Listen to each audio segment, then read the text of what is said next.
In the history of professional football, few players embodied the raw, unfiltered spirit of the game quite like Chuck Concrete Charlie Bednarik. When we talk about football's greatest tough guys, we have to start with this man, the last of the NFL's 60-minute men. Born on May 1st, 1925, in Bethlehem, Pennsylvania, Charles Philip Bednarik's story begins as an American immigrant tale. His parents had arrived from Slovakia just 5 years earlier, settling in the shadow of Bethlehem Steel, where his father worked the furnaces. Young Chuck attended a Slovak parochial school, speaking the language of his parents' homeland before mastering English. Before Bednarik made his mark in football, he would face a far more serious challenge. At age 18, Bednarik enlisted in the U.S. Army Air Forces. As a B-24 waist gunner, he flew 30 combat missions over Nazi Germany, starting with Berlin on August 27, 1944. The danger was ever present. How we survived, I don't know, he would later recall. The anti-aircraft fire would be all around us, and it was so thick that you could walk on it. The peril of his position wasn't lost on young Bednarik. He had the word mother tattooed on his forearm, emerging from a blossoming flower, a grim but practical choice as it would help identify his body if his plane was shot down. In one particularly harrowing incident, his flak-riddled plane crashed during a landing, forcing him to kick out a window and jump 20 feet to the ground to escape. These experiences shaped the man who would later become one of football's most fearless players. After completing his 30th and final mission over Zweifel on April 20th, 1945, Bednarik returned home with an Air Medal, 4 oak leaf clusters, 4 battle stars, and the European, African, Middle Eastern Campaign Medal. When the war ended, Bednarik could have followed his father into the steel mills. Instead, his high school coach saw something special in him and arranged a meeting with the University of Pennsylvania. At Penn, Bednarik transformed into one of college football's most dominant two-way players during a golden era for the program. The Quakers were a national powerhouse then, routinely drawing crowds exceeding 70,000 to Franklin Field. Under coach George Munger, Penn went 24-7-1 during Bednarik's tenure from 1945 to 1948, establishing themselves as the second best team in the East, behind only the legendary Army teams featuring Glenn Davis and Doc Blanchard. An article in the Morning Call of Allentown, Pennsylvania, from Saturday, November 17, 1945, related some of Bednarik's war experience and seemed to have a bit of foreshadowing about what he would become. The paper had given him the nickname the Clutch. The Clutch is Charles Philip Bednarik, air hero who helped save our boys trapped in Belgium's bloody Bulge. To squad mate, he's the Clutch because of a habit he has developed with his hands, which are so big he can palm a grapefruit and will almost hide a football. The Clutch figures nothing can really be tough compared to what he's been through. 11 months overseas with the Army Air Force and 30 missions over Germany in a B-24. Twice Bednarik has seen the not too good Earth come whizzing up to his bomber and smash it into scrap metal. He survived tracer bullets, flak, cannon fire, fighters, fog, and 2 crash landings, and wasn't seriously hurt. Neither was any member of his crew. Confident no football team hits harder than a crash landing, he believes he'll survive Blanchard and the Army game. Bednarik may not start the game, but will be ready no matter what bumps come his way tomorrow. There were moments less than a year ago when he wasn't sure he'd make it. No one could be certain about that. Many of those moments were on Christmas Day, 1944, when, as an aerial gunner, he was in his ship over the Bulge. The Nazis sent up more fighters to meet the bombers than he had ever seen before, but his tail gunner did a good job on the Krauts. They got to their target and returned safely. While it was going on, he remembers saying to himself again and again, "You big lug, what are you doing here on Christmas when you should be home under the tree?" That was a tough day, but only a little worse than their first over the bulge. Remember, for so long the foul weather prevented them from going up and over to the rescue. Then the soup cleared a little, and they took a chance. 5 bombers of his group were lost on that flight, and the crew that shared a hut with Bednarik's outfit at the base was badly beaten.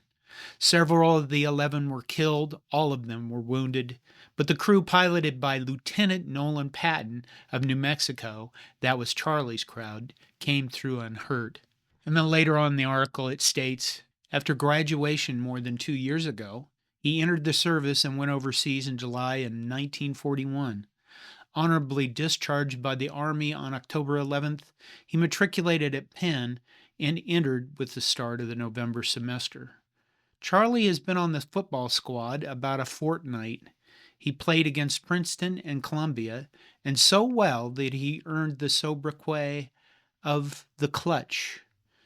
You'll see more of the Clutch, and you'll hear a great deal more about Charles Philip Bednarik. Bednarik's versatility was remarkable. While anchoring the offensive line at center, he proved to be a nimble defender, intercepting 7 passes in 1946 and 6 more the following year. His dominance earned him All-American honors in 3 consecutive seasons. First as a second-team selection in 1946, then as a consensus pick in 1947, before being unanimously selected in 1948. "I could relive Franklin Field forever," Bednarik would later say. Every Saturday, 78,000 people. It was unbelievable, the crowds that we had. His senior year in 1948 proved historic. Not only did he win the Maxwell Award as college football's best player, but he also finished 3rd in the Heisman Trophy voting, a remarkable achievement for a lineman. He remains one of only 5 offensive linemen in the award's history to place that high. In 1969, a panel of sports writers, coaches, and Hall of Fame players would vote him the greatest center of all time.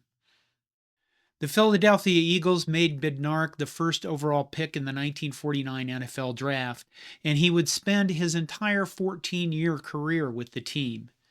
This was a different era of professional football, one where players needed second jobs to make ends meet. Bednarik worked as a concrete salesman in the offseason, earning him the nickname Concrete Charlie, though many mistakenly believed it came from his bone-crushing tackles. While most players specialized in either offense or defense, Bednarik played both ways, earning his reputation as pro football's last true 60-minute man.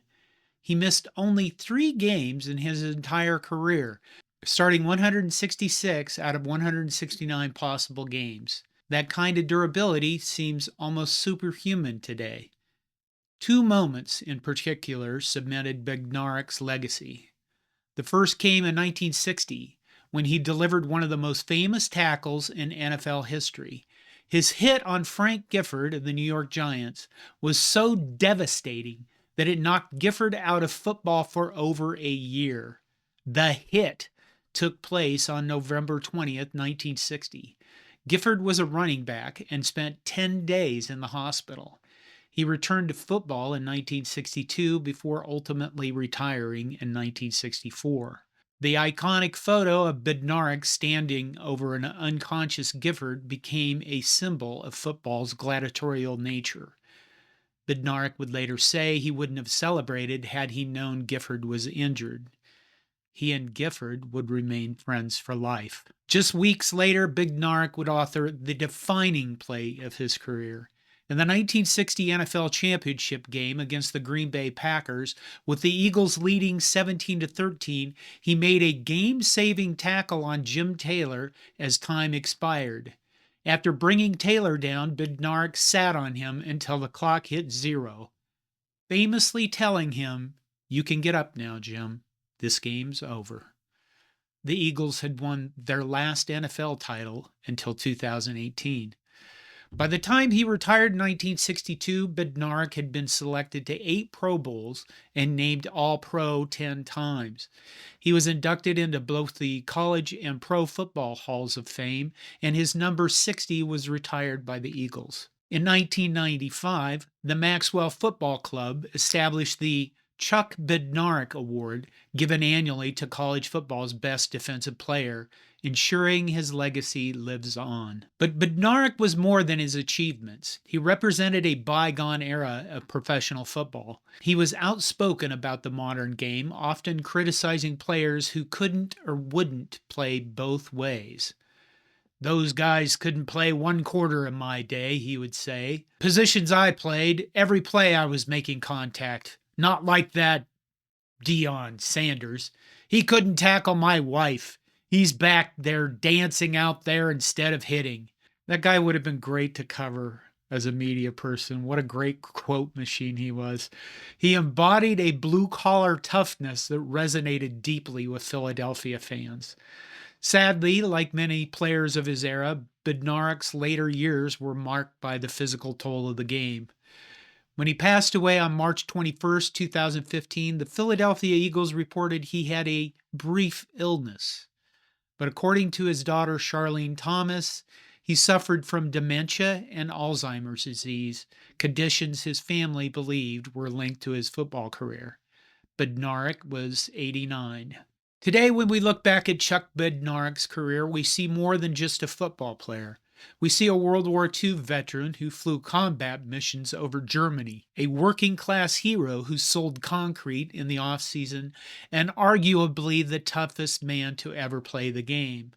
He was the last of the 60-minute men, a bridge between football's leather helmet past and its modern era. In Bednarik's own words, summing up his remarkable journey, "My proudest thing? I guess it's the playing all the time.